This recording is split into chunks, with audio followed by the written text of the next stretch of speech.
观众朋友，大家好，欢迎收看今天的新风视线。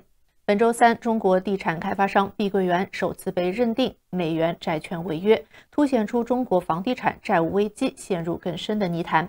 根据债券受托人花旗集团向债券持有人发出的通知，碧桂园未能在上周结束的宽限期内支付该票据的利息，已经正式构成违约事件。碧桂园在错过了最初的9月17号最后还款期限之后，在30天的宽限期结束时，也没有能够支付1540万美元的债券利息。碧桂园最近已经聘请了顾问来审查其资本结构，可能要进行重大的重组。碧桂园目前在全国小城市中仍然拥有3000多个住房项目，并且拥有约7万名员工。它的项目数量是中国恒大集团的数倍，因此此次动荡可能会造成比中国恒大债务违约更加严重的后果。英国金融时报近日发表了一篇深入分析报道，分析了从恒大到碧桂园，中国的房地产危机是如何展开的。2年前，恒大率先发生了违约，负债高达3400亿美元，成为全球负债最多的房地产开发商。而长期以来，碧桂园则一直被认为是更加安全的，但是最终在本周，它也陷入了债务违约。它的问题既表明了房地产行业在中国的恶化，具体体现在销售枯竭，中国各地数以千计的开发项目陷入停滞，也表明了北京在应对这场危机方面所面临的困难。麦格里首席中国经济学家赖瑞户表示，过去2年，中国一直试图在房地产政策上取得平衡，但是有时刺激过多，有时又刺激不足，政府一直在蒙混过关，直到最后危机的爆发。房地产开发商的动荡对中国意义重大，因为建筑业和房地产行业一直是中国经济增长的主要动力，房地产及相关产业往往贡献了国内生产总值的约1/4。截至6月底，碧桂园的国际债务约为110亿美元，总负债达到2000亿美元。碧桂园的股价在今年已经下跌约70%。预计碧桂园将与其他数十家开发商一起寻求离岸债务的重组，同时它在大陆的债务更大，其中包括来自银行和投资公司的贷款，国内债务状况仍然笼罩在不确定性当中。与此同时，恒大也在努力完成其计划已久的重组方案，而上个月由于许家印等高管被抓，导致该重组计划被搁置。恒大集团将于10月30号在香港法院面临清算听证会。多年来，中国的房地产开发商利用离岸和在岸债券发行来支持他们的地产开发活动。开发商经常在项目竣工之前就开始出售公寓，利用所得资金再投资到其他的新开发项目当中。但是当北京在2020年实施严格的3条红线政策，限制新增借款时，开发商旧有的融资模式开始崩溃，随之而来的是消费者的信心减弱。2020年排名前10的开发商中的大多数现在都面临着销售大幅下滑，并且因此加剧了流动性危机。购房者开始倾向于从国家支持的开发商那里购买房产来避免风险。而为了纠正这一做法，北京去年11月公布了对房地产行业的支持措施，银行向碧桂园等被认为质量较高的私人开发商提供了新的信贷额度，但是最终仍然未能阻止流动性紧缩的继续发生。2020年，中国最大的50家开发商中，有一半现在已经陷入违约。彭博社的数据显示，自2021年以来，中国开发商已在未偿还的1750亿美元离岸债券中违约了1150亿美元。更多的境内银行贷款也面临着重组或是展期。随着开发商的步履艰难，北京和地方政府一直强调，首先需要完成未完工的住房项目。虽然没有关于未完工开发项目数量的全面数据，但是现有数据显示，自2021年以来，未完工开发项目总数有所下降，但是仍然高于过去20年的大部分时间。房地产行业的危机造成房价波动，一些主要城市房价已经下跌，但是北上广等一线城市仍然总体保持强劲。今年政府试图为业主提供更多的支持，9月份贷款机构降低了全国一半的抵押贷款利率，部分主要2、3线城市自7月起全面取消购房限制。分析师认为，北京针对房地产的许多政策措施本意良好，但是效果不佳，因为北京试图在提供足够的流动性支持同时，还不能刺激房地产行业发生进一步的投机行为。分析师表示，当目标太多时，很难确保全部都做到，因此这是一项艰巨的任务。研究中国经济的外国经济学家 Rory Green 表示，中国政策制定者2年前就知道了要降低房地产杠杆率的必要性，但是问题在于他们没有制定一个完整的如何改变现状的计划，也没有制定他们希望为该行业建立新模式的计划。突然转变增长模式，并且尝试将资源从房地产中重新分配出去是非常困难的，特别是当它与家庭消费、地方政府债务以及整个金融体系有着巨大联系的时候。北京在对房地产行业开始进行去杠杆时，明显准备不足。而与此同时，一直有着全球最贵房价的香港也宣告了房地产黄金时代的结束。香港行政长官李家超在本周三的年度施政报告中宣布了一系列拯救香港经济的措施，其中包括10多年来首次大幅削减房地产的印花税，以此拯救香港楼市。在经历了多年的疫情限制和政治镇压之后，香港需要努力应对外国公司撤退以及外国人和本地居民的外流问题。今年第2季度，香港经济只同比增长 1.5%， 表现黯淡。同时，今年5月至8月，香港房价连续4个月下跌，房地产和土地销售交易放缓，也削减了香港政府最大的收入来源之一。根据联合国人口基金的最新数据，香港的生育率也是世界上最低的，每名女性生育 0.8 个孩子。2020年至2022年期间，香港750万人口中有超过14万名劳动力离开。李家超周三公布的最新政策，将非香港永久居民在香港买房需要缴纳的印花税从 30% 大幅削减至 15%， 而购买第2套房产的居民的 15% 印花税也将减半至 7.5%， 立即生效。但香港一家领先的房地产集团的首席执行官仍然表示，香港住宅开发商的黄金时代已经结束。他对英国金融时报说，房地产市场高利润率的黄金时代已经结束。这一转变发生之际，北京正要求在香港扩大经济适用房，以符合习近平共同富裕的目标。香港政府已经表示，现在最关心的不是开发商的利润率，而是人民能否负担得起私人住房。过去10年，随着中国财富的爆发式增长，香港的房地产市场一直是世界上最昂贵的房地产市场之一。10年间，香港房价飙升近 300%， 但随着北京对这座城市的政治镇压和严格的疫情控制，严重刺激了居民的外流，打击了香港的房地产行业。今年8月，香港房地产价格跌至7个月的低点。房地产经纪人预计，2023年底房价将会下跌 5%。今年恒生地产指数下跌了约1/3。地产开发商表示，由于政府的政策转变，大型房地产开发商将在香港以外的地区进行多元化投资，不仅投资于中国大陆，还将投资于英国、新加坡、马来西亚等地。而说到新加坡，作为香港最大的竞争对手，新加坡今年的做法与香港截然相反。新加坡今年将向外国人出售私人房产的印花税提高了1倍，达到 60%， 以此来抑制因为香港和大陆居民涌入而飙升的房价。李家超周三的施政报告公布之后，投资者反应冷淡。香港2大住宅地产开发商新鸿基以及恒基地产的股价仍然下跌 0.5% 以及 0.7%。房地产咨询公司仲量联行表示，新措施不太可能扭转房价下跌的趋势，香港的经济前景仍然充满挑战。但是至少好消息是，利率将会很快见顶，同时来自中国的监管短期内很难进一步收紧。以上就是今天新风事件的全部内容，感谢您的收看。这里是华尔街电视，如果喜欢记得点赞并且订阅我们的频道，我们下期节目再见。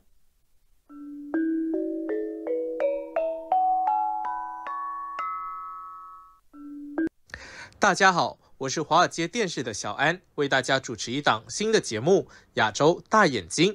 什么样的内容，您慢慢看就知道了。韩国军方10月24日表示，扣押了一条载有具姓氏谋求叛逃到韩国的朝鲜脱北者的木船。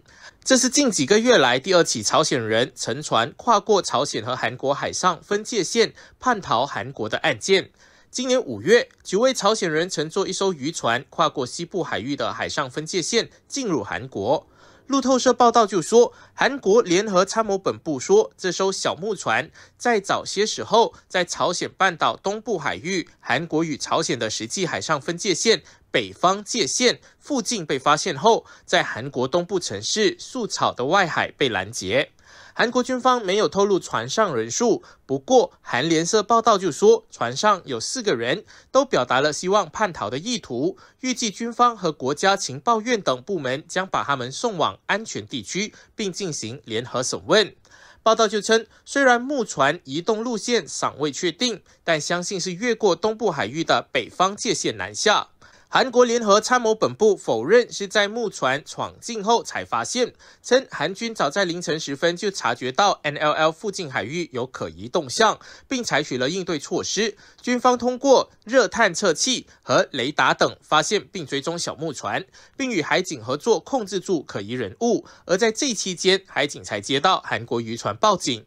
通常，多数朝鲜人是通过中国和东南亚逃亡，而不是试图跨越把守严密、风险较高的朝鲜与韩国的海上分界线。2019年，韩国驱逐了2名朝鲜渔民，他们被怀疑在搭载的船只跨过海上边界线期间，杀害了船上的16位同船人。韩国这个月向中国提出抗议，指责北京怀疑将滞留中国的大批朝鲜人强制遣返。韩国统一部发言人具冰山10月13日证实，中国东北3省有为数不少的朝鲜人遭中国遣返，并已经为此向中国提出抗议。根据韩联社报道，具冰山在记者会上称，韩国政府对当前情况深感遗憾，就此向中方表示高度关切，并转达了韩方的立场。据丙山就说，韩国政府一贯坚持在任何情况下都不应将旅外脱北者遣送回朝的立场。他并称，不按本人意愿遣返脱北者，等于是违反国际法中的禁止遣返原则。中国外交部发言人汪文斌10月12日在被问及有关北京驱逐约600名脱北者的报道时表示，中国不存在所谓的脱北者，中国也从未将这些逃离的朝鲜人视为叛逃者，而是将他们视为经济移民。王文斌就表示，对于因经济原因非法入境中国的朝鲜人，中方始终坚持依照国内法、国际法和人道主义原则妥善处理。那根据韩国政府和国际人权组织表示，被驱逐回朝鲜的脱北者将面临严厉的惩罚，包括被拘留在劳改营，并在那里遭受危险的待遇和恶劣的条件。国际非政府组织人权观察表示，中国当局已经强迫遣返500多名朝鲜人，其中大多数是女性。人权观察呼吁各国政府谴责北京的驱逐行动，并要求停止这种做法。那联合国朝鲜人权局势特别报告员伊丽莎白·沙尔蒙估计，目前约有2000名脱北者被关押在中国。人权观察就说，根据1986年中国和朝鲜定下的双边边境条约，朝鲜人不得在中国寻求庇护或安置，一般情况下被中共视为非法入境的朝鲜公民，以遣返政策为主。韩联社就报道，韩国民间团体朝鲜正义连带称，600多名遭关押在中国的脱北者已经被遣返回朝鲜。韩国外交部就表示，为了让旅外脱北者不会在违背个人意愿的情况下被遣返，期间不断向中国请求协助，两国之间保持相关沟通，直到近期。为了保护脱北者的安全，政府今后将继续给予外交协助。朝鲜正义连带也表示，被关押在吉林省和辽宁省的600多名脱北者，已经于10月9日晚间被遣送回朝鲜。中国8月底启动脱北者遣返工作，当时就曾经出动2辆大巴遣访90多名的脱北者。亚运闭幕后，中国当局遣返大批人员，完成所有的遣返作业，总计遣返2600人。脱北者亲皆曾遭中共暴力对待，痛不欲生。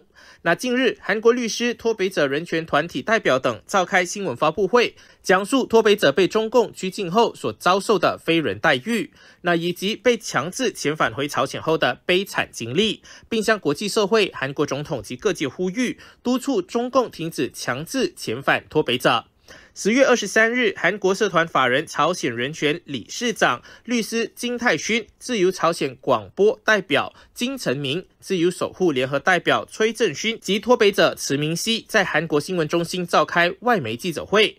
目前被中共公安拘留在吉林省白山市拘留所的脱北者金善香，2016年3月从朝鲜两江道惠山市逃到中国，后来被卖到中国农村。他被强迫和中国汉族男子结婚，并生下了一子一女。那去年5月，他为了生计，在丹东市卖明太鱼干时，被中共以违反防疫法为由逮捕。那他在辽宁某拘留所被关押了16个月。今年10月初，他和70多名脱北者突然被送到吉林白山拘留所。当地关押的脱北者从原来的280人左右增至350余人。而10月9日，其中180多人被遣送回朝鲜。金善香害怕自己被遣返，于是通过汉族丈夫的朝鲜族熟人向来到韩国的小姨传递了消息，希望能够脱离被遣返的危机。其小姨委托了上述朝鲜人权团体代表向联合国和国际保护机构提交请愿书。那金善香小姨通过请愿书表示，中国拘留所现在完全禁止被关押的脱北者收取家属送来的食物和药品，据说这是因为即将遣返他们。他恳切地呼吁，无论如何都要阻止遣返脱北者，请务必帮助他们活下去。那在记者会上，曾被中共强制遣返回朝鲜的亲历者池明熙以证人身份讲述了自己的遭遇。他说，他2次经历朝鲜政权和中国政府的非人道对待，第3次终于成功脱离。2016年来到韩国，获得了自由。池明熙在拘留所遭遇了诸多的不公。他说，他被单独的关押在隔离牢房里，每天早晚只有1块窝头，午餐是1碗玉米浆糊。警察每天都让他们洗衣服，有些警察甚至把自己的妻子的衣服拿来让他们洗，不把他们当人看待。在白山拘留所被拘留1个月左右后，池明熙被移交至中国边境的警卫站。他回忆到，那里简直不是人住的地方。70天的时间里，他们只有1次洗脸的机会。牢房里有一个破旧的水桶，那就是他们的厕所。桶里的排泄物装满后才能倒掉。牢房里弥漫着难闻的气味，他们每天只能吃1到2顿饭，而且都是军人们吃剩下的食物。在中国被捕近3个月后，池明熙被强制遣送回朝鲜两江道保卫部集合所，在那里又遭受了一番折磨。到了集合所后，由于没有女性工作人员，他们就让食堂阿姨在不戴手套的情况下，把手伸进他们的子宫里，看看有没有偷藏钱。第2天接受审查时，与韩国有联系的人都受到了严刑拷打。他们说，用手打我们的话，手会痛，就用皮鞋套在手上打我们的脸，用棍子打胳膊和腿。他们打得都流汗了，脸和眼睛都是变成了红色。至今，他的头上和腿上还有被打到凹陷的痕迹。他说，如果我们在牢房里说话被发现，就会被拽到铁窗前，他们就逼我们张开嘴吐痰进来。他还补充说，我们被送回朝鲜后，在接受审问的时候，听到别人说中国和朝鲜之间有交易，中国每送去一个脱北者，朝鲜就给中国多少木材，因为没有钱。在经历50天的严刑拷打之后，池明熙坚持自己只是为了到中国挣钱，没有到韩国的想法，最后没有被送到政治犯收容所，而是被移交到保安局，在开川教化所被劳教2年。他表示，目前有约 3.5 万名脱北者来到了韩国，那么被关押在朝鲜政治犯收容所的人数可能是这个数字的好几倍。他们仍然在经历不人道、侮辱、虐待和痛苦的折磨，甚至失去生命。自由朝鲜广播代表脱北者金成明就表示，现在对脱北者来说只剩下3条路。他们认为现在最好的办法就是总统尹锡悦向中国主席强烈要求禁止遣返脱北者，因为他们也是韩国国民。第2，在实在没有办法的情况下，脱北者可能会在中国大使馆前自焚，逼中方有所动作。第3，几十名脱北者计划找到联合国难民署，要求把中国除名。现在脱北者们已经在做这样的准备了。当然，他也呼吁，希望总统能认识到当前情况的迫切性，向中方传递上述的信息。谢谢大家，这就是本期的亚洲大眼睛，希望听到您的意见，留言在节目下方。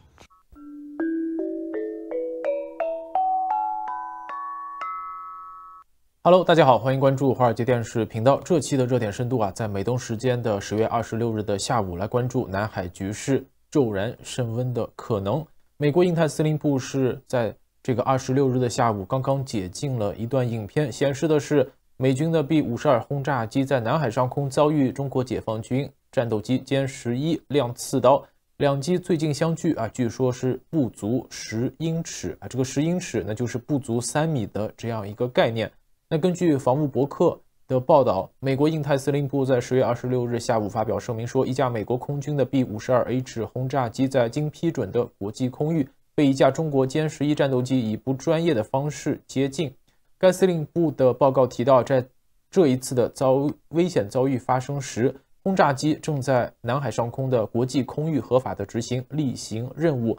那被解禁公布的视频是显示那在夜间的一个拦截过程中，中国空军飞行员表现出的不安全和不专业的行为，以不受控制的超高速逼近 B-52， 显示出低劣的空中技巧。这一举动也使得中国的飞机距离 B-52飞机不足10英尺，使两架飞机都面临着相撞的危险。那不足10英尺，再要提醒一下，那就是不足3米多。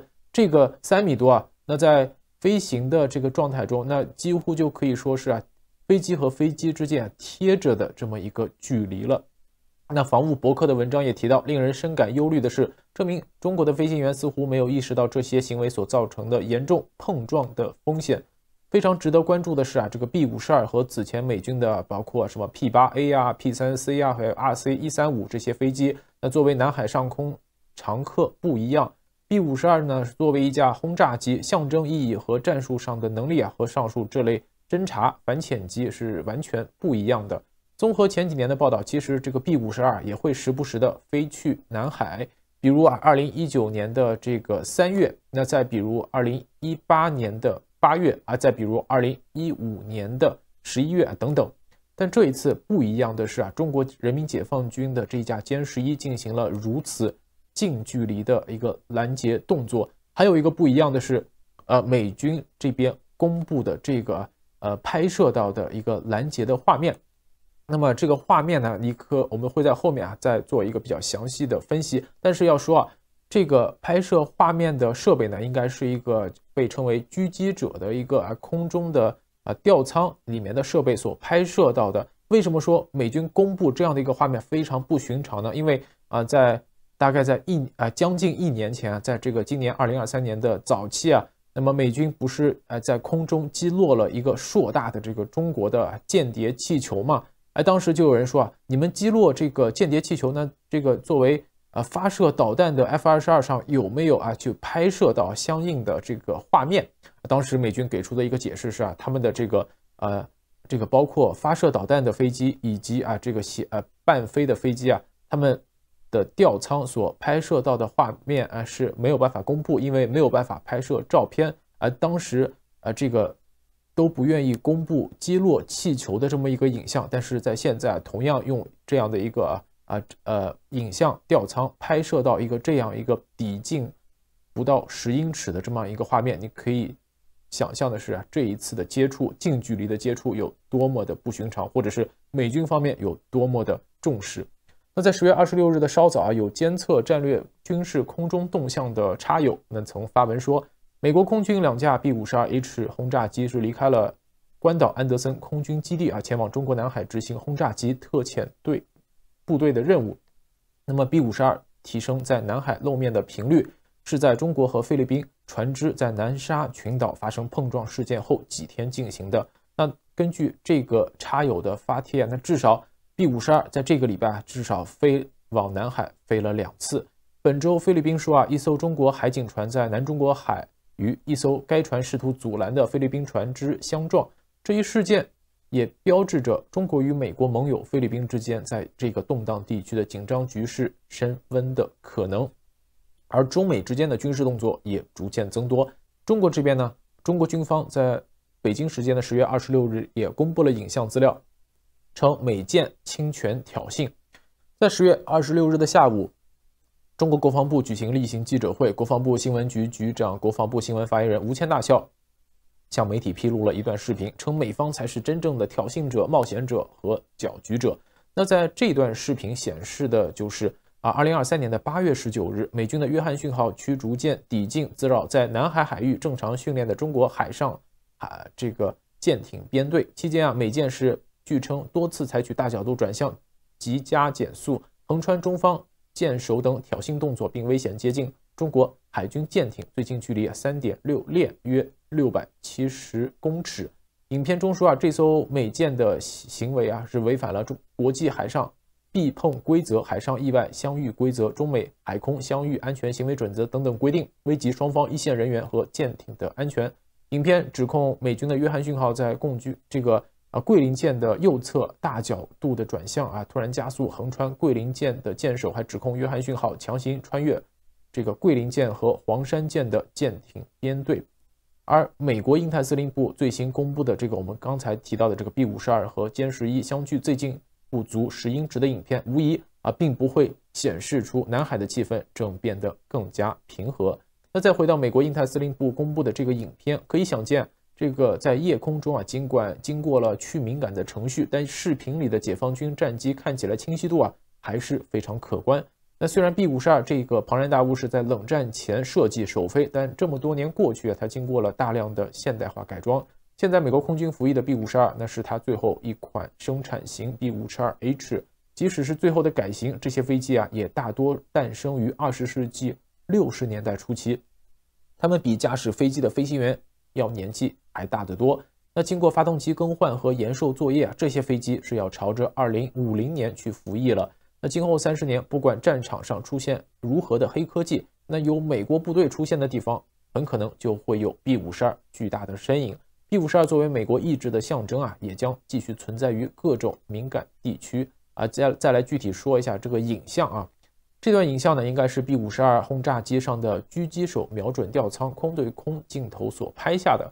其实早在2013年，洛马公司的狙击手先进瞄准吊舱已达到了可以由美国空军 B-52远程轰炸机携带进行战斗飞行的状态，这也使得这个吊舱成为了唯一一种可用美军6种型号的战斗机和轰炸机平台作战使用的瞄准吊舱。那除了 B-52呢，还有 F-15、F-16、F-18A10还有 B-1轰炸机。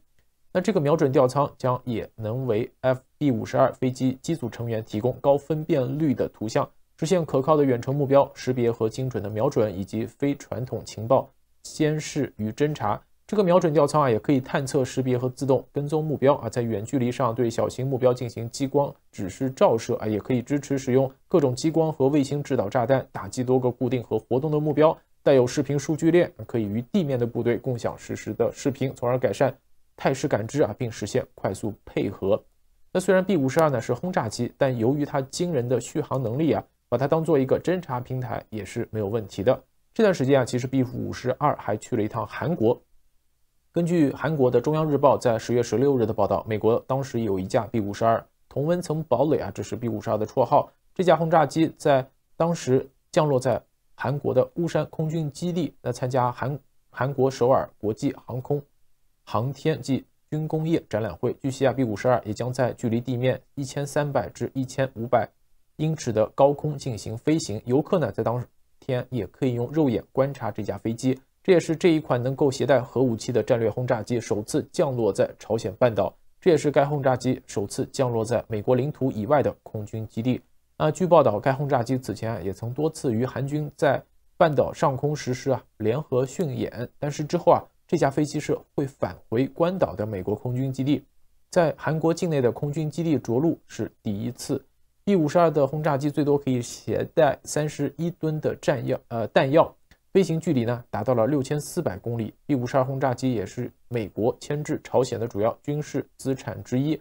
在2023年的3月在韩美空军联合演习期间，有一架 B-52飞越朝鲜半岛。那 B-52与美国的另外的 B-1B 还有 B-2一并被认为是美国空军最具代表性的战略轰炸机。那么其中呢 B-2也具备了隐形功能，曾于2016年9月在这个巫山基地着陆。那韩媒也分析美方安排这一次 B-52在韩国境内着陆，可能就是为了针对朝鲜不断发展核武器发出的警告。好了，以上就是今天热点深度的所有内容。更多资讯可以关注6度简报网，网址是6度brief.com， 在上面各位可以订阅各类符合您喜好的简报新闻，有免费套餐，也有更加专业的付费套餐供大家选择。今天的视频就到这里，我们下个节目再见。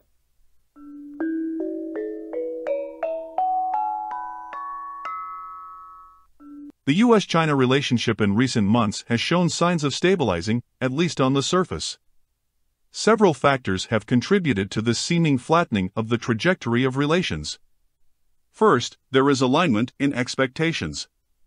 Neither Washington nor Beijing holds false hopes of breakthroughs or dramatic improvements in relations. Second, leaders in both countries, each for their own reasons, see the benefit of capping tensions at current levels. And third, advisors to President Joe Biden and President Xi Jinping have held intensive consultations since June to set the stage for a meeting between both leaders on the margins of the Asia-Pacific Economic Cooperation Leaders Summit in mid-November in San Francisco. The resumption of U.S.-China high-level engagement has restored several habits that previously supported stability and predictability in relations. These include a reciprocal commitment to no surprises for managing relations. Even as both sides continue to take actions they view as protective but the other side views as unfriendly, they have each previewed their actions privately to the other side in advance to clarify the intentions and limits of their respective approaches. Both sides have set up diplomatic channels to address specific issues such as export controls, commercial issues, and strategic concerns. Washington and Beijing also have resumed coordinating with each other on global crises, such as following the outbreak of conflict between Israel and Hamas. Under the surface, though, tensions continue to boil. Neither side has resolved nor lessened any significant challenges in the relationship. Increased frequency of communication has not yielded convergence around key issues. Instead, the relationship has settled into a period of communication without concessions in either direction. This is the atmosphere in which Biden and Xi Jinping will sit down with each other in November. The meeting will afford both leaders an opportunity to demonstrate statesmanship at a time of heightened volatility in the international system. It remains too soon to tell whether both leaders will be able to demonstrate that diplomacy delivers results. With creativity, though, there is an opportunity for both sides to get much of what they most seek by reviving the time-worn practice of trading form for substance. Title 1: China's Goals for the Meeting. For Beijing, optics are ever important. Chinese officials will want to project to their domestic audience that Xi Jinping is received by Biden with dignity and respect. They will be interested in highlighting both leaders engaging amicably with each other and investing personally in guiding the relationship. Accomplishing this will require imagery of both leaders interacting on a personal basis beyond the customary handshake in front of a bank of flags in a hotel conference room. Such visuals could be achieved by having both leaders take a brief walk together, share a meal, or simply converse with each other one-on-one away from a formal delegation-style meeting. Every indication suggests Xi Jinping's view of U.S. intentions toward China remains quite dim. For tactical reasons, though, Xi Jinping would prefer to project capacity to stabilize relations. Particularly when Xi Jinping faces a confidence deficit inside China for overseeing a softening economy and increasingly strained foreign relations, the image of Xi Jinping being accorded more than a customary meeting with Biden will hold added value for him. It will give Beijing an opportunity to show a domestic audience that Xi Jinping remains capable of recalibrating relations with the United States, a step that many in Beijing view as key for China's ability to manage relations with U.S. allies in Asia, Europe, and elsewhere. With an election in Taiwan looming in January 2024, Beijing appears to be trying to tip the scales in its preferred direction. Xi Jinping will seek clarification from Biden that the United States does not favor any candidate or political party in Taiwan. He will seek reassurance that the United States does not support Taiwan independence. Biden should privately reiterate the United States' long-standing policy: Washington does not support Taiwan independence and opposes any unilateral changes to the status quo in the Taiwan Strait. Washington also opposes outside interference in Taiwan's electoral process. Biden should stress to Xi Jinping that the views of Taiwan's more than 23 million people will be decisive to Taiwan's future, and if China wants to pull Taiwan closer, it should focus on addressing Taiwan's top interests and concerns. Title 2: America's Objectives for the Meeting. In return, the United States will want to lock in concrete progress on its priorities, foremost among them reducing the flow of fentanyl precursor chemicals from China. Fentanyl-related deaths are now the leading cause of death for Americans from the ages of 18 to 45. This scourge touches every congressional district and community in America. China deserves credit for classifying fentanyl as a banned substance in 2019. This decision, which President Donald Trump successfully lobbied President Xi Jinping to take, saved American lives. Unfortunately, a handful of pharmaceutical companies in China have since designed precursor chemicals that are not covered by the 2019 fentanyl ban. These precursor chemicals are being sold openly and making their way to Mexico, where drug cartels are mixing them with fentanyl and then smuggling the lethal drugs into the United States. It would be impactful if Biden and Xi Jinping could agree to instruct their law enforcement agencies to take concrete and robust steps to counter precursor flows. Unlocking durable progress along these lines may require Washington to delist the Chinese Ministry of Public Security's Institute of Forensic Science from Trump-era sanctions, a decision the Biden administration should be prepared to take in service of saving American lives. Additionally, the United States and China are the world's two leaders in artificial intelligence, AI. They both would benefit from establishing a channel to exchange views on AI governance and safety. It also would be mutually beneficial for both leaders to affirm the value of having each other's students, scholars, scientists, artists, athletes, and subnational leaders in more regular contact with each other. They could agree to expand flight routes, make visa processes simpler, and encourage exchanges in both directions for law-abiding citizens. The United States and China also possess unique capacities to address human suffering. Previously, both countries coordinated responses to crises ranging from the global financial crisis to conflict in Sudan and the outbreak of Ebola in West Africa. Both countries' baleful responses to COVID-19 demonstrated the consequences of failure to jointly confront common challenges. The United States and China once again have an opportunity to demonstrate leadership with wars raging in Ukraine and Israel/Gaza. They could agree to strengthen coordination on the delivery of humanitarian assistance to Palestinians, unimpeded movement of grain through the Black Sea, and reconstruction plans in Ukraine and Gaza. Given their unique leverage with different actors in both conflicts, they also could coordinate efforts to limit escalation and the expansion of violence in either theater. Beyond such specific issues, though, both leaders have an opportunity to use this meeting to create a lasting impact by setting a direction for the bilateral relationship for the year ahead. With presidential elections approaching in the United States in 2024, it is unlikely the two leaders will meet in person in the year ahead. The absence of leader-level face-to-face interaction will increase the premium on ensuring that both leaders' advisors understand their marching orders for managing relations. Title 3: Countering the Critics.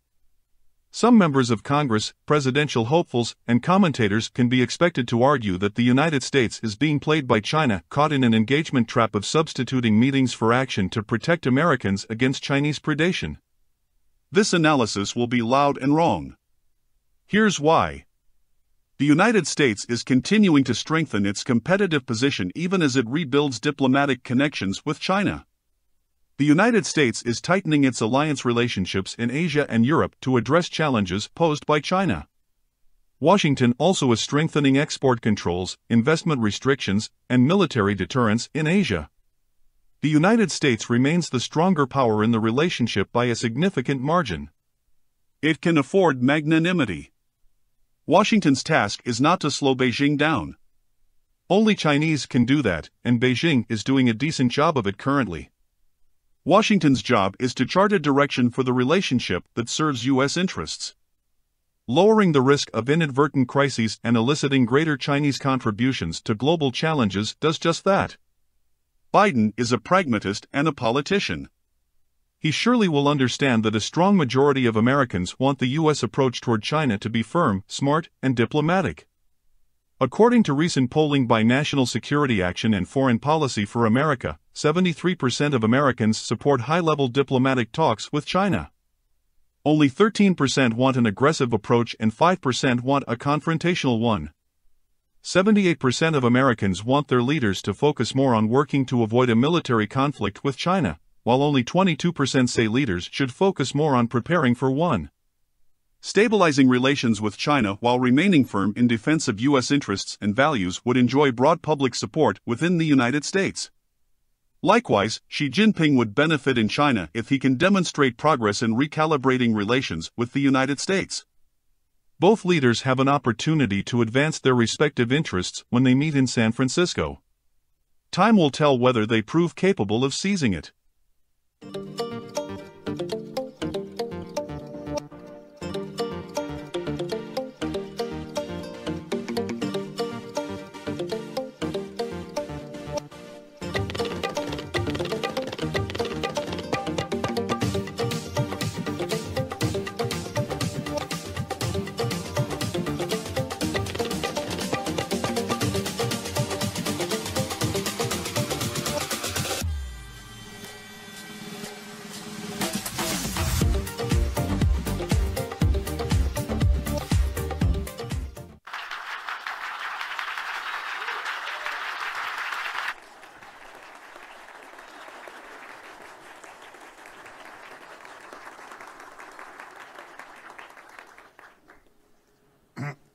Tim, thank you for your kind words.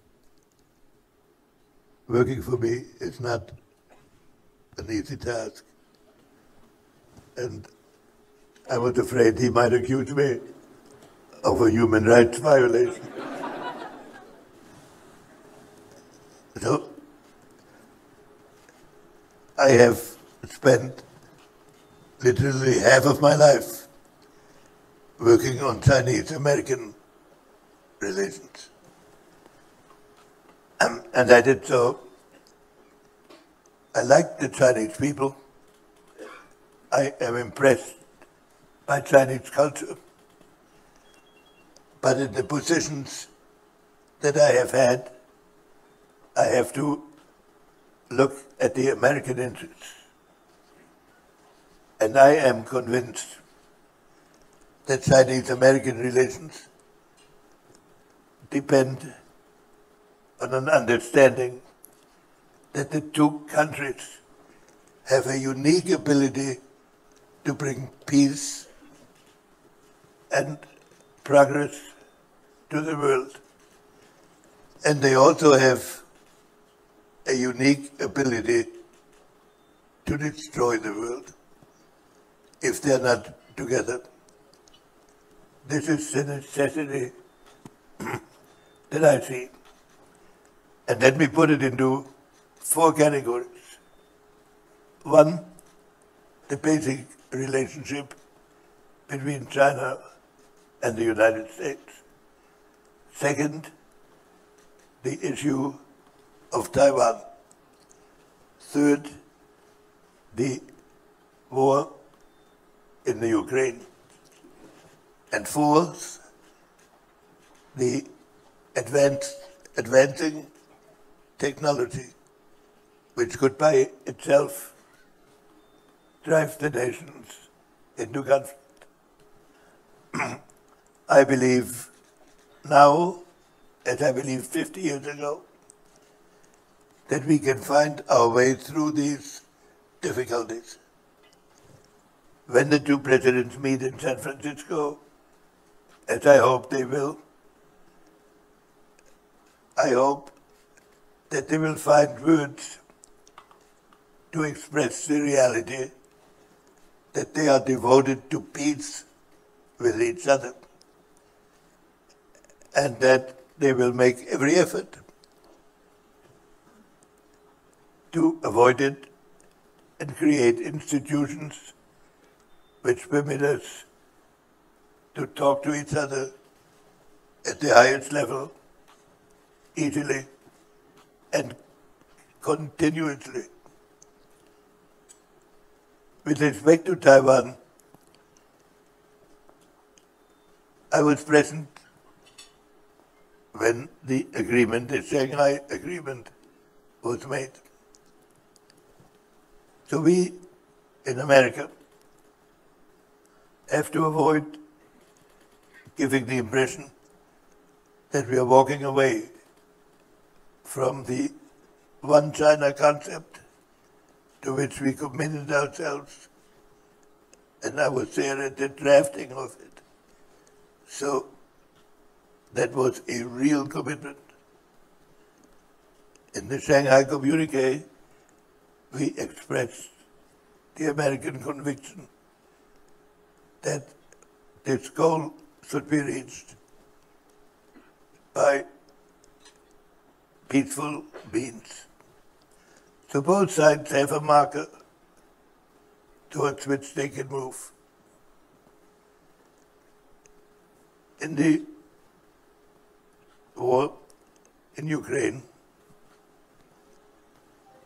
China has so far not committed itself, and the United States has not criticized China for its conduct. And finally, I want to say a word about technology. The danger lies not in what the two statesmen do right away, but in technology itself, and in the danger that we decouple ourselves totally from China in this enterprise. The reason this concerns me is because in nuclear weapons, they can be counted, and their aspects may be known. But artificial intelligence is in the minds of people, and so certain restraints should now be agreed to in the near future before we are driven by our technology into a conflict that we should not want. But all of this amounts to my conviction that a peaceful relationship, a cooperative relationship between China and the United States is essential for peace and progress in the world. And I've given you these examples not as a policy statement, because that would require a much longer discussion, but as an expression of what this committee has stood for in all its existence. And we have contributed to this evolution. And I'm confident that all of you here will agree that peace and progress between China and the United States is in the self-interest of each country and in the interest of the world. Thank you for asking me to come here and make a few remarks. All the best in this effort that this committee has made, and that all of you, I hope, are devoted to. Thank you for inviting me.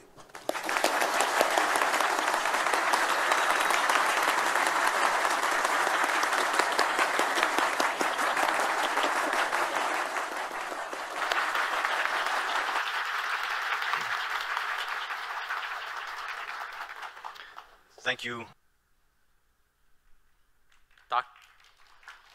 Thank you. Thank you. Dr. Kissinger, Secretary Geithner, President Ollins, ladies and gentlemen, good evening, everyone. It is a great pleasure to attend the Gala Dinner 2023 of the National Committee on U.S.-China Relations and get together with friends, old and new. First, I have the honor to read the congratulatory letter from His Excellency Xi Jinping, President of the People's Republic of China. Chair Lu and President Ollins, friends, on the occasion of your Gala Dinner 2023, I wish to extend my appreciation to the National Committee on U.S.-China Relations and its members for the long-time commitment to promoting exchanges and cooperation in all fields between the two countries. I also wish to congratulate Dr. Henry Kissinger on being recognized as this year's honoree. The Chinese people will always remember his historic contribution to China-US relations. As two major countries in the world, whether China and the United States can find a right way to get along with each other bears on world peace and development and the future of humanity. China is ready to work with the United States in the three principles of mutual respect, peaceful coexistence, and win-win cooperation.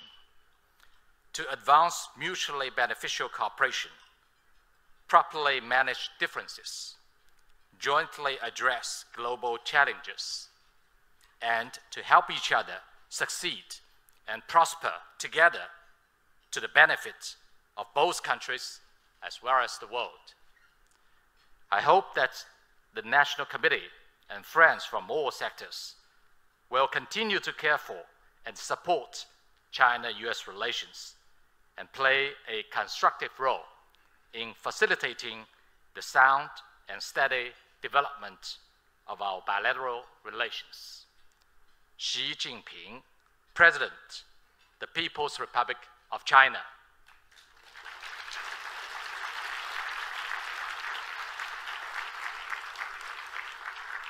Well, ladies and gentlemen, in the congratulatory letter, President Xi commended the National Committee and Dr. Kissinger for their important contribution to promoting China-US relations.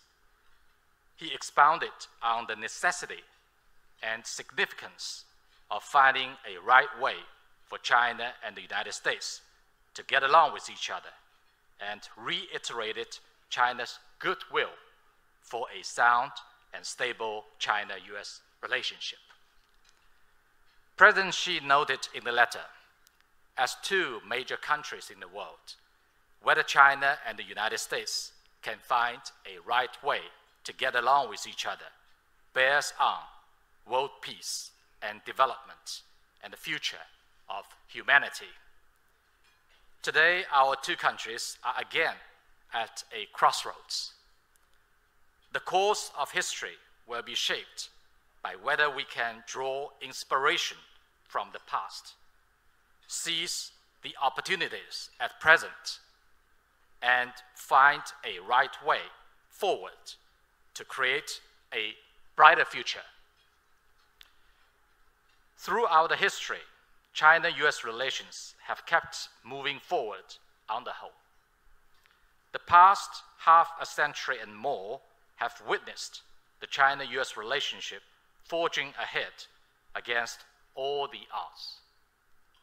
Today, our two-way trade and investment stand at $760 billion and $240 billion respectively. Over 70,000 American companies are doing business in China, and the United States has invested in nearly 80,000 projects in China.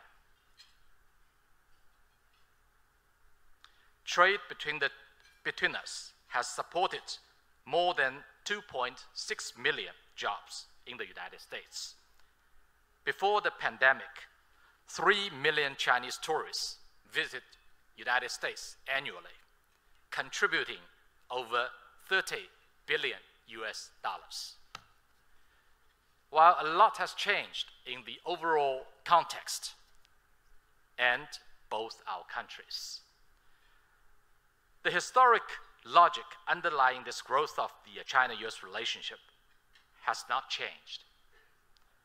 The importance of the relationship for our respective development and world prosperity is not to be underestimated. The aspiration of our peoples for peace and friendship is not to be dismissed. And the efforts of generations of peoples and our extensive common interests are not to be denied.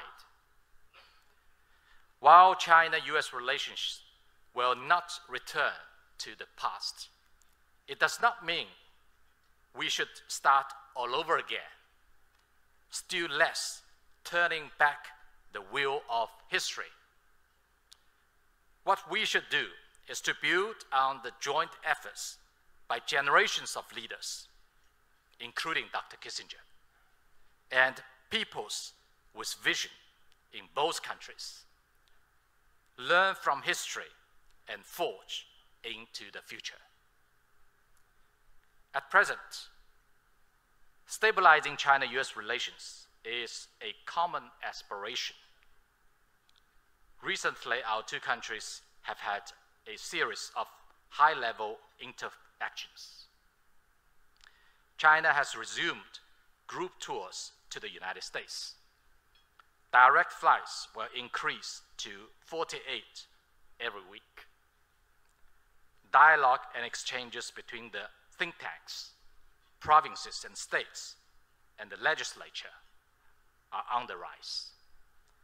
These positive signs of a more stable China-US relationship have been welcomed by various communities in our two countries, as well as the international community. If we can learn anything from the ups and downs in China-US relations over the past few years, it is that conflict between China and the United States should never be allowed. Decoupling will never work. Cold War confrontation will lead nowhere. Reversing the downward spiral is a shared wish, and messing up this relationship serves no one's interest. Meanwhile, serious difficulties and grave challenges still abound. But to our encouragement, supporters of exchanges and cooperation between China and the United States are never absent. Friends from the US business and the strategic communities have been visiting China, calling for seizing China's opportunities and further tapping its market. A few days ago, I made a trip to Muscatine, the city President Xi Jinping first visited in 1985. I am more convinced that the hope and foundation of China-US relationship lie in the people, and its future lies in the youth. It is the warm-hearted, hard-working, and open-minded American people, just like those of Iowa, who define what America truly is. Going forward, we need to find a right way for China and the United States to get along in the new era. We will be celebrating the 45th anniversary of the establishment of China-US diplomatic ties next year. The China-US relationship will continue to be the most important bilateral relationship in the world. Neither side can transform or displace the other. It is China's consistent belief that our two countries should be partners, not rivals, that we should pursue win-win game or win-win outcomes, not zero-sum game, and that we should together stabilize and improve this relationship, not allow it to slide into conflict or confrontation. The three principles outlined by President Xi Jinping, namely mutual respect, peaceful coexistence, and win-win cooperation, represent our long-term and fundamental approach to China-US relations and provide a guideline for exploring the path forward. Among these, the most important thing is that we should respect each other's core interests, and among which Taiwan and other questions that are important and sensitive should be handled in a prudent way, in accordance with the One China principle, as well as the three joint communiques between China and the United States. Ladies and gentlemen, the famous Chinese writer, more high-level interactions are underway.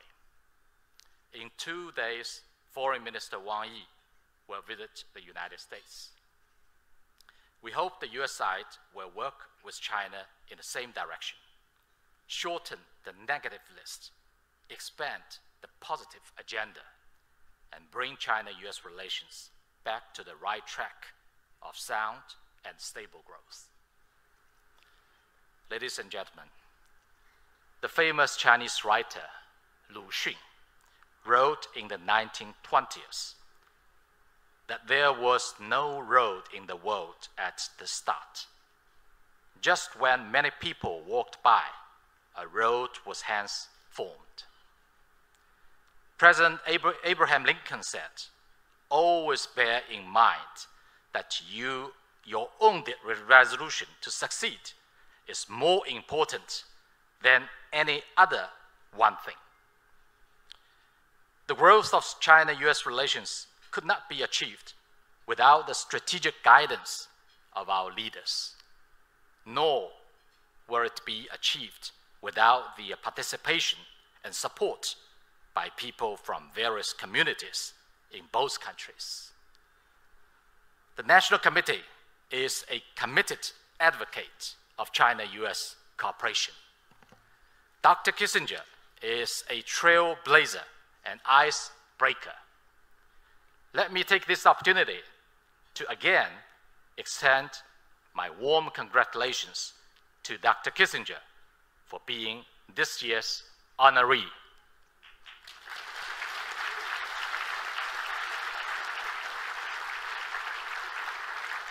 Thank you.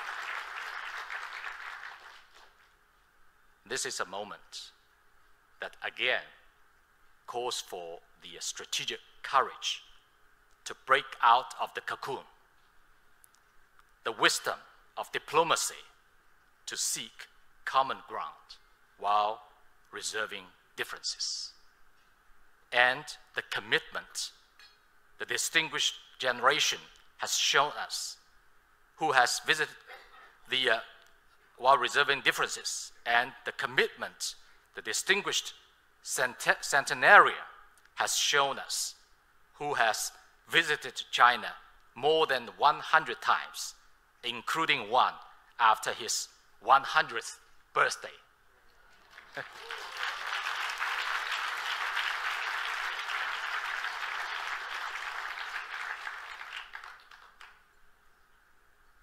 I count on the National Committee and all our friends here to continue playing a leading role in restoring China-US relations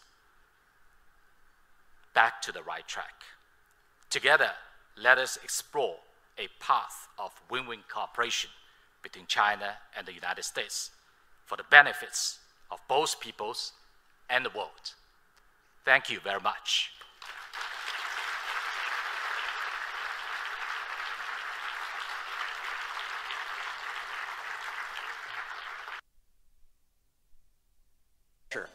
To be able to share the stage with two NBA All-Stars, what, 7 times for you and 8 times for you, yeah? Is that right? You lost track. It was, if I named all the awards that these guys won, we wouldn't have time for this discussion. This summer, I visited the Olympic Museum in Switzerland, and they had a quote from Jesse Owens, the famous American athlete who won 4 gold medals in track in the 1936 Olympics. He said, "Friendship born on the field of athletic strife are the real gold of competition. Awards become corroded. Friends gather no dust." The two of you come from entirely different backgrounds, yet your friendship represents exactly what Jesse Owens was talking about. Can you talk about how your friendship developed? Well, we were teammates. Was my mic on? Mike, one check. You can hear me? Okay. Oh, sorry about that. So I had my 4 years in Orlando. And after that 4th year, it was a very frustrating season. And I was looking to, at that time, basketball in the NBA was about a wing player and a big man. And at that time, you had Shaq and Kobe, you had Tony Parker and Tim Duncan. And then you had this guy right here to my left, who was young, trying to find his way in the league, but you saw the potential. And for me, I figured if, I could go team up with him, maybe we can, do something special in the NBA as being teammates. And from the first day, I mean, what can I say? I've already had relationships with China by going since it was 1998, it was my first time. And every year I just kept going. So was familiar with the culture. And when we became teammates, I mean, it was really just colliding those culture differences together. And, basketball for us is, we're very passionate about it. And it brought us together on the court and also off the court. But I realized how big this really was between us two when we were a part of the first Asian Games in 2005. And that was a joy to be a part of. From your perspective, yeah. Actually, that's 2004. Okay, all right. I'm off. Well, for me, well, I remember a movie. That actually reminds me of a movie. You remember that movie talk about legendary baseball guy, Jackie Robinson? Yeah. 42. Mm-hmm. Mm-hmm. After I watched that movie, I think it's like a culture shock mm-hmm. in there. Obviously, for me as a Chinese player who joined the NBA, I don't want to say that, but especially in Texas, I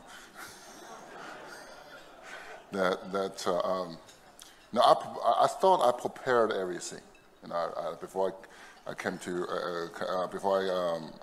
Rocket, come to Houston, that I try to study some English, some other books to learn something about how I can survive in this league right there.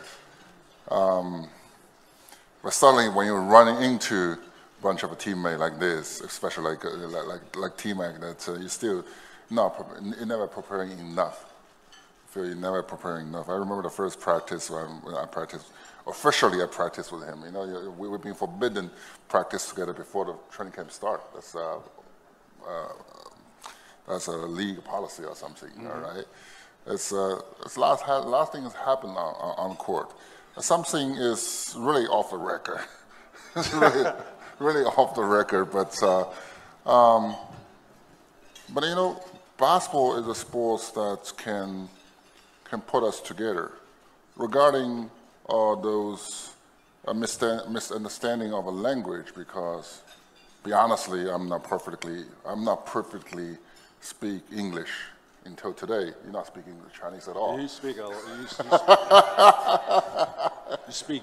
you're a lot better than. But I learned trash talk from you. Yes, yes, you did a great job. Like the one I just gave to you. Yes. You trash talk, Tracy? Just a little bit. And I had to learn, but it wasn't reciprocated though. I had to learn trash talk from my Chinese teammates and not Yao. So, I helped you out. You didn't help me out when I went to CBA, but it's cool. Well, I try to keep my advantage. Okay, all right. So, what year was that you then went to? How long were you in the Rockets before you joined, or was it simultaneous? You came in 2002? Yeah, I joined the team in 2002. And what year did you join? 2004, 2005. So you operated without Tracy for a few years, but it wasn't as much fun. Oh, that's fun. Also fun. Oh, come on. One of the great moments, I attended the opening of the Olympics on August 8th, 2008. And watching you, Yao, lead the Chinese team with the Chinese flag on one side and holding the hand of a 9-year-old boy on the other who had been a hero in the Wenchuan earthquake. What did that, the whole world was watching. What did that feel like? Well, there's about 2 months ago, there's another guy asked me the same question, which is just suited to me. Suddenly, I don't know where this answer come from. It's also from another movie, you know. It's like, remember, movies, yeah. hey, I learned my English from those movies. Titanic, remember that movie, Titanic? I think we all watched Titanic. Yeah. You want to sing a song? You just watched that? You just. Don't mention another movie. I'm not. Okay. At the very end, remember that old Rose? He said, I said, I don't even have a picture of him. He only exists in my memory. You know, when you just ask me how I feel about the 2008 Olympics, it's exactly the same feel. That I cannot explain how I feel about it, but it only exists in my memory. That's how I feel, maybe. It wasn't a deeply emotional moment. In other words, I keep a tape of the 2008 Olympic highlights because it's so uplifting.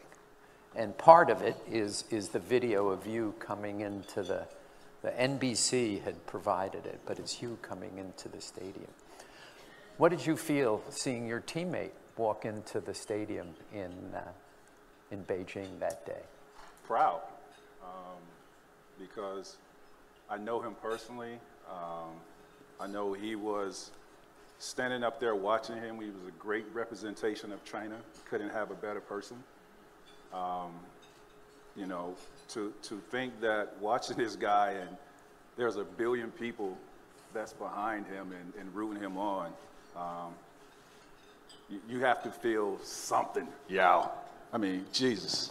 Yeah. You got to feel something. But, you know, no, I was just proud watching my teammate up there in the Olympics because I knew how much it meant, not only for him, but for China. Yep.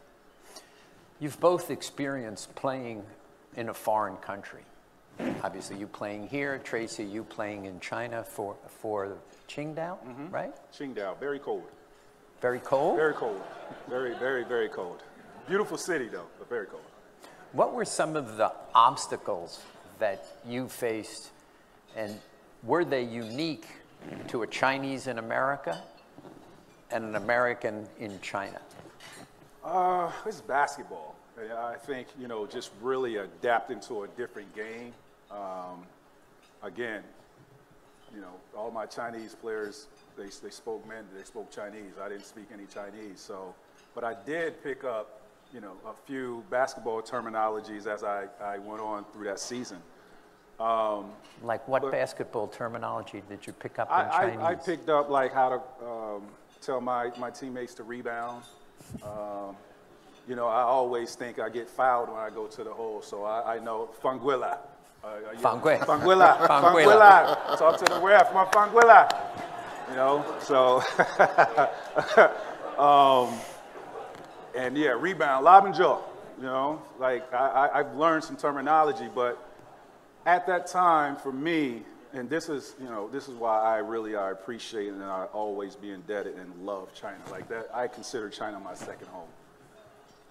It was a time, like, we as basketball players, we love being celebrated. So in the NBA, when you're on top of your game, you're being celebrated by fans. And Yao has gotten this. I've received this in my time of playing. When you're at the free throw line and you're having one of those, you know, amazing seasons, and you're standing at the free throw line, and you got 18 to 20,000 people chanting MVP, right?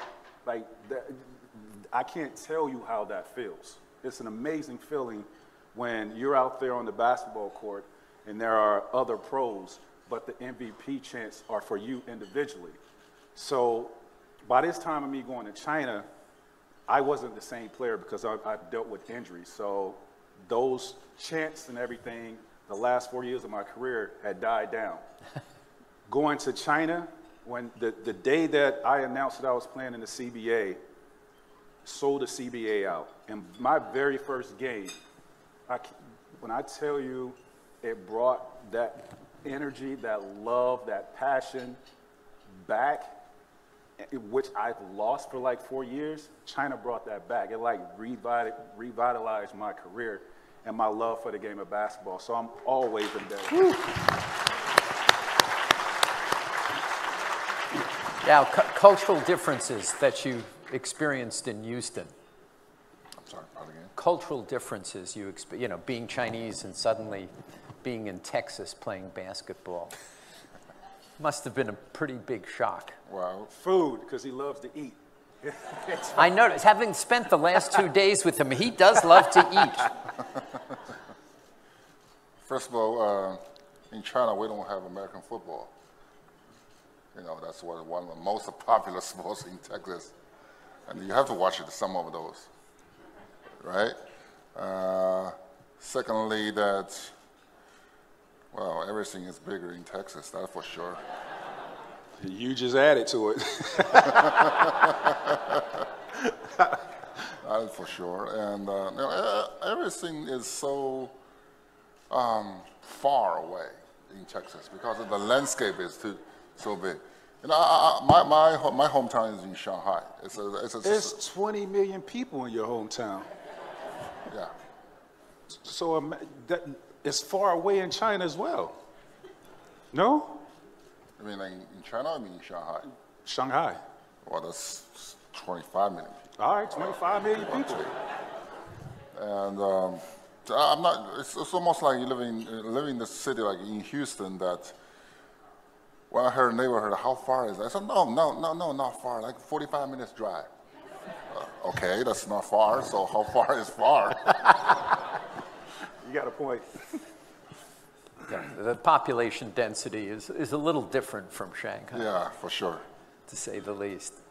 Did playing basketball kind of help you, Tracy, adjust to kind of life in China? In other words, was it really the lever that got you involved and made you? No, you got to understand. This is 2013, I think, when I played in China. I've been going to China since 1998. Mm-hmm. So I'm very familiar of the culture. I'm right at home. Actually, I just got back from China 2 weeks ago. So when I go to China, what were you doing there 2 weeks ago? I went to the Asian Games. I was over there with Yao. We saw the Chinese national team win the championship. That was amazing. But I just visiting my partners, and that's the beauty about China. Not being celebrated in the NBA for so many years, and you kind of lose your mojo and your deals go away. Not with China. Like that really doesn't matter. It's who you are as a player, who you are as a person is really what matters. And I've established some long life partnerships and friendships since I've been going. Yeah. Wow. You my friend? You have lifetime partnerships here, yeah? Mm-hmm. Do you have lifetime, like Tracy has with Chinese, do you have them with Americans? Well, besides Tracy, I have a lot of friends, still have a lot of friends here. I have some friends still living in Houston. And my daughter is born in Houston. It's hard to say about the how tall is she? Huh? How tall is your daughter? I mean, your mother, I know, was quite tall. 185 centimeters. I'm not sure how much inches. 185? 1 meter 85? You know what's funny? I actually go to China, more to China than he comes to the States. You don't love us no more, y'all? No, I'm joking. You haven't been here in 4 years, right? Yeah. You got to get these, he's the head of Chinese basketball. When you're in China, are you recognized on the street? Y'all want to answer that for Steve? Are you? Yes, yeah. yes, I am. I've built up a pretty big following in China. Having spent the last 2 days with Yao, he is recognized on the street here. Yao is recognized anywhere. It's remarkable. I mean, there are not many folks with the level of recognition that you have. No, and a great human being at that, though. We got some young people in the audience who want to have international basketball careers. What would you tell them? what would you tell both Chinese and Americans who are interested in basketball? What should they want to be stars? What should they do? Well, I grew up in a town in Central Florida of 10,000 people. And, you know, my surroundings of where I grew up in a drug-infested neighborhood. And never in a million years would I have thought that I will have the opportunity to have business in China, yet alone be friends with somebody like Yao, as monumental and, you know, inspiring as he is. But now I've always been a curious kid, you know. When things happen in my neighborhood and I get wind of it, I'm the first one to run out of the house to see what's going on. Just that curiosity. But I think for those kids is just have the curiosity of wanting to learn. I mean, that's how you learn. That's the growth, and getting to know, you know, different cultures, food, you know, how they prepare for the game of basketball, what we love dearly. So for me, it's just, you know, have that curiosity, and you know, I'm a prime example of that. China really has changed my life, changed my family's life, with the extended version of, you know, the business opportunities. So I would never, you know, waver from that. I always have that curiosity of wanting to learn and learn more. Yeah, what do you want to tell young people? I agree with Mac said, curiosity. People will say play basketball is for fun, and you have to love the basketball to play better. But you know, the basketball will bring you to a life trip that it's full of interesting story. That you have to be curiosity about what you're going to meet in next steps, and don't be afraid to take the next steps. Always take the next one and next one and next one. For that, you will meet your next teammate or opponent. You are going to the next level that you may getting better. You may go into next country to foreigner, whether European or Asia in China or whatever. The curiosity will keep you going. Is there another Yao Ming out there among the 1.4 billion Chinese? Are we going to see another Yao Ming, the person who brought really basketball to China, the NBA to China, who really had this remarkable impact? Is there one in the junior leagues, so to speak? We have a lot of talented kids. We have a lot of talented kids, but we just need to put more attention, more patience on them, and also pay more attention on them to scout them, to help them to develop their talent into. I think the sky is the limit. Here's a question which I don't think you've been asked before.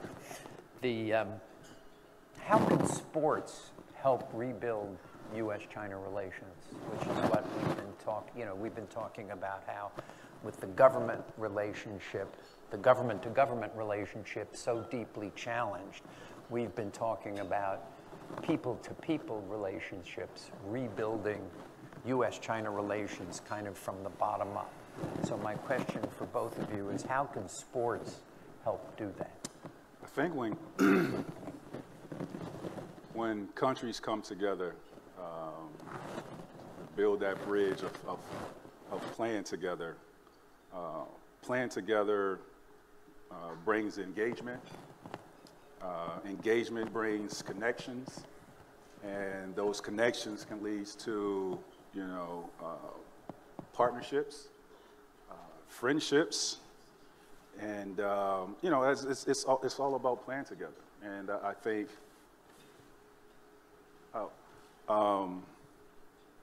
You know, if you look at, you know, myself, where I come from, my background, where Yao comes from, his background, but we have that one thing in common, and that's that round ball and passion for it.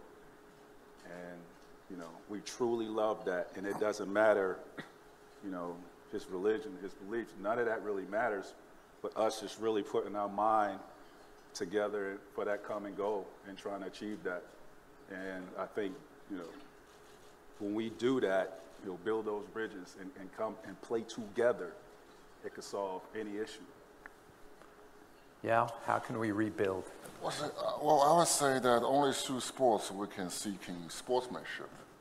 The sportsmanship is like, when we recognize that we are opponents on the basketball court or any sports field, but sometimes I don't know if Mac, you agree with me. Sometimes we know a lot of best friends from doing our competition because we respect each other. I don't fraternize. I don't fraternize. It could be my cousin. If we about to play, I don't fraternize. But go ahead. Okay. So that when you play in your best level, you wish you have a opponent on the court that can match against you, that can push yourself into your limit. And only through your best opponent you can find the best for yourself. And that is, I think, when the game is over, the result come, we still respect each other. Which is kind of what you could say about U.S.-China relations going forward. That we have to maintain that respect. We have to have rules of the road. It should be great. I want to thank the both of you. Now, why this ball suddenly showed up was I would shoot it for the first time in 50 years now. Love you guys to each autograph it, and it will be kind of a memory of both this evening and of what sports diplomacy can do. As you know, we hosted the Chinese ping pong team in 1972, and we helped change the direction of U.S.-China relations. And in a lot of ways, basketball is the ping pong of 50 years ago. That the enthusiasm that Chinese have, mostly because of Yao and because of Tracy, the enthusiasm that Chinese have for basketball and the NBA helps bring the two countries together. Yeah, I'm actually trying to do that in my own way. I'm real big on giving people an opportunity, just based off of, me sitting in this seat today. Someone gave me an opportunity and gave me a platform to be able to make a name for myself. So I created a one-on-one basketball league to where, because of my partnership with China, and I know how big and impactful basketball is in the country of China, I wanted to bring a platform that hasn't been built yet through one-on-one, to give that opportunity for those players here in the United States that would probably never get the opportunity to go to China and play against the Chinese players, and bring those Chinese players over as well. So I'm very heavily involved in the youth space, and that's the bridge that I'm building to, spark those relationships. So yeah, I'll sign. Well, if everybody would join me in thanking Yao and Tracy for a wonderful discussion and for what they've done. Thank you both. Woo!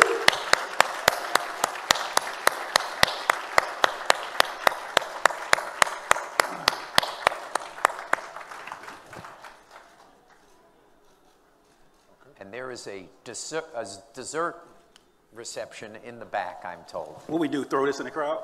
Yeah. That'd be great. Thanks. Thank you. Thank you. That was great. Thank you, Steve.